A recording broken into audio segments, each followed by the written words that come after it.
Hi అండి.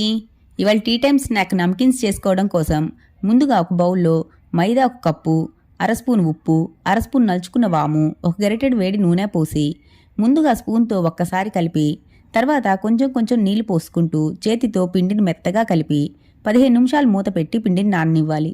15 నిమిషాల తర్వాత పిండి మరోసారి మర్దనా చేసి కొంచెం పిండి తీసుకొని చపాతీలాగా పల్చగా ఒత్తుకొని ఉంచుకోవాలి. ఇలా పిండిని అంతా చపాతీల్లాగా చేసి ఉంచుకోవాలి. తరువాత 4 చపాతీలు మధ్యలో నూనె రాసి ఒకదాని మీద ఒకటి వేసి అంచులు ఒకసారి ప్రెస్ చేసుకుని మరలా ఒకసారి చపాతీ కర్రతో పల్చగా సాదుకోవాలి. ఇంకా చేసుకున్న చపాతీని పిజ్జా కట్టర్తో గానీ కత్తితో గానీ పీసెస్గా కట్ చేసుకొని రౌండ్గా ఫోల్డ్ చేసుకోవాలి. ఇలా అన్నీ ఒకేసారి తయారు చేసుకొని కాగిన నూనెలో వేసి సన్నని మంట మీద వేపి తీసేసుకోవటమేనండి. ఇంకా అంతేనండి.